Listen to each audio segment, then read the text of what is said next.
पिछले 10 साल में वेब डेवलपर की जो जॉब्स है बहुत ज़्यादा एक्सपोनेंशियली इंक्रीज हुई है।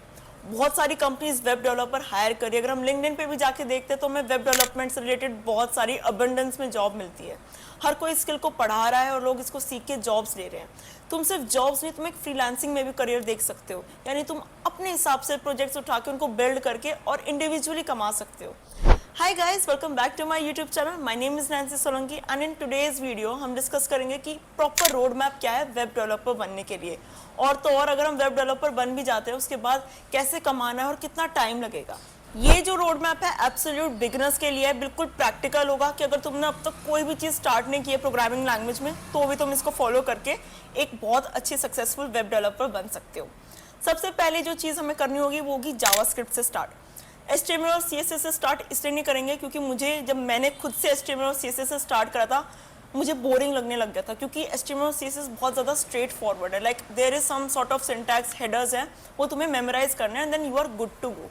तो इसलिए मैं तुम्हें ये सजेस्ट करूंगी कि तुम स्टार्ट करो जावास्क्रिप्ट से। जावास्क्रिप्ट में तुम लॉजिक बनाओगे कि अगर हम किसी भी बटन पे क्लिक करते हैं तो कैसे वर्क करता है। ये सारी चीज़ें ना तुम सीखोगे, जैसे एसिंग फंक्शन, अवेट, प्रोमिसेस क्या होते हैं, इफ एल्स स्टेटमेंट, लूप, ये सारी चीज़ें होती है, एक्सेप्शन हैंडलिंग, ये सारी चीज़ें तुम जावास्क्रिप्ट में सीखोगे। और जावास्क्रिप्ट को सीखने के बाद तुम बनाओ mini projects related to JavaScript only, जैसे कि कैलकुलेटर हो गया या फिर कोई अलार्म क्लॉक बनाना हो गया। ये 2 छोटे प्रोजेक्ट्स बना लो जावास्क्रिप्ट के। जब तुम्हें जावास्क्रिप्ट की थोड़ी प्रैक्टिस हो जाएगी तब तुम उठाओ HTML और CSS। और मुझे लगता है HTML और CSS पे 10 डेज से ज़्यादा टाइम देना बिल्कुल भी वैलिड नहीं है, क्योंकि वो जो लैंग्वेजेस हैं उनको हम मेमोराइज नहीं कर सकते। CSS की सारी चीज़ें गूगल पे अवेलेबल है, चैट GPT से हम पूछ सकते हैं। और मुझे नहीं लगता कि इंटरव्यूज एक्सपेक्ट करते हैं कि हम बहुत ज़्यादा डेप्थ में एक चीज़ को याद करके आएंगे। मेन चीज़ होती है कि हमें ऊपर से स्ट्रक्चर बनाना आता है वेबसाइट का, मतलब बेसिक्स आने चाहिए HTML और CSS के। डेप्थ में जाने की बिल्कुल ज़रूरत नहीं है। तो हमारा जावास्क्रिप्ट हो गया, HTML हो गया और CSS हो गया, तो अब काइंड ऑफ हमारा ना मोटा फ्रंट एंड हो गया है। तो जब ये 3 चीज़ें हो जाए तब हम स्टार्ट करेंगे कि अपना कोई पोर्टफोलियो बनाना स्टार्ट करेंगे, कि उसका फ्रंट एंड बनाते हैं, स्टाइलिंग करते हैं। और ज़रूरी नहीं है कि बहुत ज़्यादा पहला जो तुम्हारा प्रोजेक्ट हो बहुत ज़्यादा आउटस्टैंडिंग हो कि तुम पता नहीं क्या बना दो। बिल्कुल एक्सपेक्टेशंस वो मत रखो, धीरे धीरे चीज़ें सीखो और मतलब उस चीज़ पे ध्यान दो कि तुम जो भी चीज़ सीख रहे हो ना तुम उसकी प्रैक्टिस ज़रूर करो, तुम उसको इम्प्लीमेंट ज़रूर करो, ताकि जितना तुम्हें याद रहेगा ना कि तुम इस चीज़ को ऐसे स्टाइल कर सकते हो, वो कर सकते हो, उतने तुम अच्छे web developer, front end web developer बनोगे। जावास्क्रिप्ट के लिए जो कोर्स मैं रिकमेंड करती हूँ वो होता है कि कोडिंग विद हैरी का एक प्लेलिस्ट है जावास्क्रिप्ट के ऊपर, उसको तुम चेकआउट कर सकते हो। HTML और CSS के लिए तुम फ्री कोड कैम्प की एक वीडियो है, उसका मैं लिंक डिस्क्रिप्शन में डाल दूंगी, उसको तुम चेकआउट कर सकते हो। एक चीज़ का जो ध्यान रखना है वो ये है कि तुम कुछ भी कोड कर रहे हो, कुछ भी चीज़ें बना रहे हो, उसको गिटहब पे ज़रूर डालो। हम क्या करते हैं, हम प्रैक्टिस करते हैं, हम उसको अपने लोकल तक रखते हैं, आगे पुश ही नहीं करते हैं। गिटहब बहुत ज़्यादा ज़रूरी होता है। अगर तुम एक फ्रीलांसिंग में जाते हो, तुम वेब डेवलपमेंट साइड जाते हो ना, तो जितना तुम्हारा गिटहब सुंदर दिखता है ना प्रोजेक्ट से, उतना ही ज़्यादा मतलब तुम्हारा वो it's just like a online resume for you. और जितनी तुम वहाँ पे प्रोजेक्ट्स जो तुमने काम किया है उसका प्रूफ दिखा सकोगे ना, उतना बेटर होगा तुम्हारी स्किल डेवलपमेंट और प्रोफाइल डेवलपमेंट के लिए। अब हम बात करते हैं बैकएंड की। बैकएंड सीखने के लिए बहुत सारी लैंग्वेजेस है, जैसे Java, spring boot, Python, Django, एक्सप्रेस.js, नोड.js and you can also opt for PHP। अब मैं रिकमेंड करती हूँ कौन सी लैंग्वेज सेलेक्ट नहीं करनी है। PHP जैसे एक ऐसी लैंग्वेज है जिसकी आज की डेट में बहुत ज़्यादा कम जॉब्स है। फॉर एग्जाम्पल अगर 1 लाख जॉब्स हैं जावा स्प्रिंग बूट के लिए, तो वहाँ पे PHP की होगी लगभग 20 to 30। तो तुम वो लैंग्वेज बिल्कुल पिक मत करना जो आज की डेट में आउटडेटेड है, जिसमें अपॉर्चुनिटीज़ कम है। वो लैंग्वेज ज़रूर पिक करो जिसमें बहुत ज़्यादा डिमांड है, जैसे मर्न स्टैक या फिर जावा स्प्रिंग बूट में से या फिर पाइथन जैंगो में से तुम किसी से भी अपना स्टार्ट कर सकते हो। अब हम जानते हैं कि यार ठीक है, हमने एक लैंग्वेज पिक कर लिया, अब हम उसमें आगे स्टार्ट कैसे करें, क्या क्या चीज़ें सीखें बैकएंड में। तो सबसे पहली चीज़ होती है CRUD ऑपरेशंस, वो आने बहुत ज़रूरी है और वो आते हैं प्रोजेक्ट्स बना के, उनकी जो प्रैक्टिस होती है।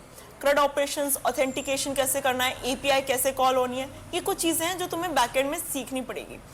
इसके लिए जो रिसोर्सेज रिकमेंडेड है वो तुम्हें डिस्क्रिप्शन में मिल जाएगा। इसके अलावा तुम बहुत सारे यूडेमी के कोर्सेज ले सकते हो जो बैकएंड डेवलपमेंट सिखाते हैं, जैसे कि इन 28 मिनट्स हैं, वो मैंने उससे जावा स्प्रिंग बूट की डेवलपमेंट पढ़ी थी, तो मैं तुम्हें भी वही रिकमेंड करती हूँ। पाइथन, जैंगो, नोड.js, एक्सप्रेस.js के भी रिसोर्सेज डिस्क्रिप्शन में मेंशन है, उनको चेकआउट ज़रूर करना।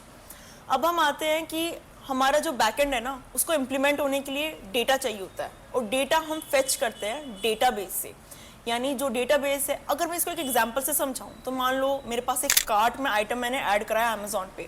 अब मुझे कैसे पता होगा, मेरे बैकएंड को कैसे पता होगा कि क्या कार्ट में इस टेबल की 4 क्वांटिटी है या नहीं। वो सारी जो इन्फॉर्मेशन है वो उसको मिलेगी डेटाबेस से। और जिस डेटाबेस से तुम्हें स्टार्ट करना चाहिए एज अ बिगिनर वो होगा मोंगोडीबी। मोंगोडीबी की बहुत ज़्यादा एडवांटेजेस है, बट मेरी फेवरेट जो मुझे लगती है वो ये है कि एक तो उसका विजुअलाइजेशन बहुत अच्छा है, उसका यूआई इंटरफेस मुझे बहुत अच्छा लगता है, ईजी टू अंडरस्टैंड है। दूसरी चीज़ जो मुझे उसकी बहुत अच्छी लगती है कि अगर मान लो मुझे कोई फिल्टर आउट करना है डेटा को, या फिर मुझे कुछ असेंडिंग ऑर्डर में 2-3 चीज़ें लगा के मुझे कुछ करना है, तो उसको ना कोड की फॉर्म में मुझे मोंगोडीबी खुद बना के दे देता है। तो I just have to copy paste that into my logic and my function is good to go. तो ये बिगिनर फ्रेंडली है मोंगोडीबी बहुत ज़्यादा। एसक्यूएल से स्टार्ट मत करना, एसक्यूएल थोड़ा टफ है एज अ बिगिनर। मोंगोडीबी बहुत आसान है, मतलब ज़िंदगी आसान है अगर मोंगोडीबी से स्टार्ट करते हो तो। अब ये सब खत्म होने के बाद तुम रिएक्ट सीख सकते हो। रिएक्ट एक ऐसा फ्रेमवर्क है जो तुम्हारा HTML CSS जावास्क्रिप्ट में जो काम होना है उसको और आसान कर देता है रिएक्ट अपने खुद के थ्रू। यानी तुम्हें ज़्यादा कोड लाइन्स ऑफ कोड लिखने की ज़रूरत नहीं है, तुम रिएक्ट के थ्रू उस चीज़ को कम लाइन्स ऑफ कोड में अचीव कर सकते हो। जब ये सारी चीज़ें हो जाएं तो जो भी प्रोजेक्ट तुम्हारे एंड टू एंड बन रहे हैं ना उनको डिप्लॉय करो।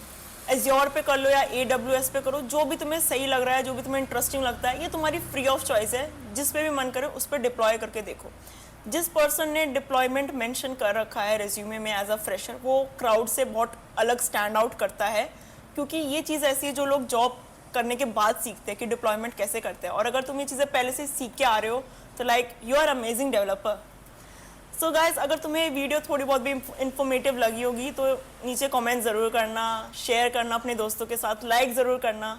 सो that's all for this video. See you guys in the next video. Till then like, share and subscribe. Bye.